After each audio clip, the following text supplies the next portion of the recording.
January niriat sahni somni paruk ania news toite poimo boxi sensitive boxi nang manina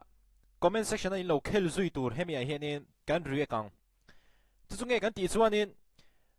voina Donald Trump a thutluk na siam hian entir pakhat anei theini na langa chu nge kan ti chuanin INDO turina INBUATSAIH ti hi ni hei engwange kan ti chuanin Donald Trump hian in kum sang ni som ni paruka an military budget sipaita na budget an da kha 1 trillion US dollar kha kha atlem atiani chu kum sang ni som ni pasaria chuanin ti puna tumani hi hian nge entir kan ti chuanin US hi ramdangin avabe ngailem lawani abegin tunha ya ngat phei chuan mo chu wang chuanin ama alowin ven na tur ni lem lo ama ero chu Venezuela thil ti dan kan thria a mo khatiang kha thil ani awang hianin US hi Donald Trump an noi hianin INDO turin anin INBUATSAIH awa ang ve ti theani tlat mai ani hi keima ngai dan chawani lawania tuna Donald Trump hian te hianin voina thutluk na ron siam le chia boxia midangina ama anlo soi to news ate po anlo report to angkha kha aron nem het ve deu hlekani hati hian Donald Trump achoni na posani. After long and difficult negotiations with senators, congressmen, secretaries, and other political representatives, ati mipoy mo tak US mipoy mo tak tenen meeting anneya he tiang poy meeting satli anilo meeting sensitive tak or hun rei tak ngayang chi hei thil discuss tur soi ho tur tam tak ang chi kha khatiang meeting kha ni meeting satliang kha ni lo khatiang kha rei tak an nei nuwa I have determined that no hei hi ke chona tha in ka shia kan ram tan hian a tha in ka shia especially in these very troubled and dangerous times tun ang khovel entinge ne akausan tongkam takangin tun ang khovel cheto tak kara hian te poti lamo hey Donald Trump hianin hey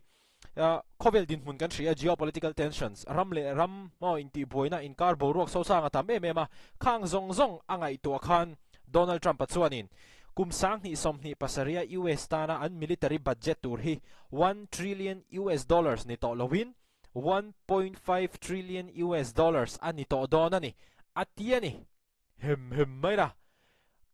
kan shia thewangin ramdangin Donald Trump ram USA hi an be om kan thengai lo ni tun ha yangat pheichuan USA ramdang boina hen line roll thei charani athente chu athavio athente ero chu a controversial chin view khatiang kha ani chu wang chot hetianga military budget ati puna hi anram inven him na tur lam ai ma chuanin ramdang hei tuna te po Greenland te po la ka tum mo an ma ni ngei pon an soi to he chu kan phu cho po ni lo khatiang kha ani boxe chu wang chuanin ramdang an be na turata na hetianga poisa an da bel hi kha zo na kha thei to ni to sensitive so khop mai this will allow us to build the dream military that we have long been entitled to he thil 1.5 trillion US dollars hianin dream military keima ni sipai thu sam tak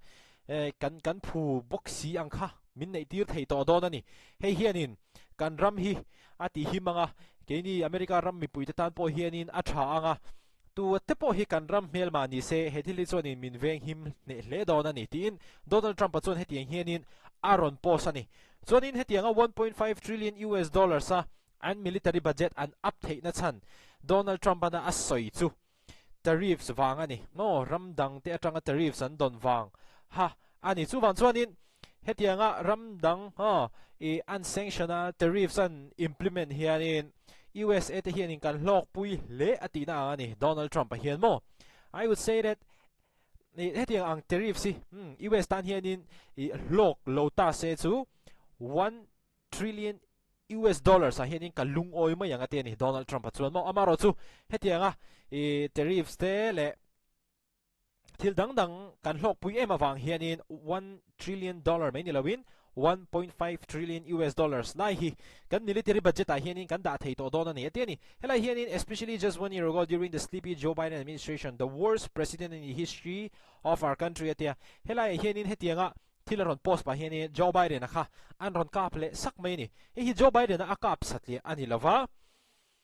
Joe Biden a party Democrat so party kha aron beitel keu ti na ani hetianga an ma ni na ma thatak la nga anin report pa hian in hetiang hian in party dang kha an khi sewa hi chu it's classic Trump ati ve dan trim ani hi chu amak lem lawani le khami kha ani kumin kumsang ni somni paruka Donald Trump ana enge a New Year resolution ve de wanga zona an zo khan hetiang hian in Trump chuan in a chang ani peace on earth peace on earth anu puipo oma bulahan om je chu khovela hianin remna le monna om se kha Trump choni na du berani amaro chu an mani America ramtana himlo turanga angai Venezuela president kha Monday maya chonin tuna po hianin anram America ram himle zual zogna atan Greenland ram hi neile tummi mai ni hei hinia Trump che dan hi chu achang hi chuanin a in kokal ve thing khop maya amaka hriat hi amahara achang le kan fuck viewa achang le kan han soisela kan han question nok a policy te achang hi choni hriat hi amahara me mai ni ei voila ma po ngai ni min zan te po ni to mai thein US a chuanin khami immigration and ICE immigration and customs enforcement agents ICE khang US a dan kala dudu valut khang mansuak tu tur police te khanin meche pakhatan ka plum ringot mai ani meche pakhatan ka lum kha aka plum tu kha Donald Trump ate and Vice President JD Vance ate khanin an chan em mai ani mo nia chan omre po nia chan chu an mani mi le sa te khan ni miawan mani na vakal chogula vatiru an ti khan ni miawa khati khan an chan kha ngai ani amaro chu khami an ka alum live video ka chiang deu kan en kha chuanin khanu khanin kong kha a block ngai ani kong kha a block ani chuan khami kong a block kha an han in tran kwal na vela khanin ama khanin ICE police pakhat kha box ya chuanin kong block hetia an kalle tur kha ICE agent ama mi kha khami kha asu thelani khami ICE agent asu tre pa khanin tiang khanin car ma atang khanin pistol kha met po kha khanu kha aka pa anun na chan zui ani kha Trump ate chuanin an soidan chuan khanu khan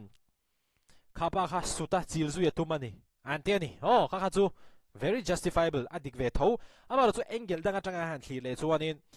engel danga tanga han thli le chuanin khapa kha a in sa seng man lutuk thawani khanu khani na chil man don lo shim mau khatiang khani US po zep lo chuanin an boi ve thawa an chuwa khwanin Donald Trump hi tran tam takanom lain tran lo tam takhanom ve kum aron president dot po khanin achak na kha 51% to 49% ve lani kha chuwa chuanin America po khu an in chen thang ang ve ang reng ve khop mai ni tuna hian ole e poni se atira kan han ria ka han le taila hey US tampang chuan an military budget hi kumina $1 trillion khana kuma chuanin $1.5 trillion ha ti punan tumani hei hian in thil en tir pakhata neya chu Trump ate che dan zong le geopolitical tension zong han en hi chuanin INDO khovel INDO pui pathum na chu ni em chuang lo mai thaya ma ro chu INDO lampang hitlem chuanin an hoi ve de shet chu ani le khati zong kha han report thei chu ani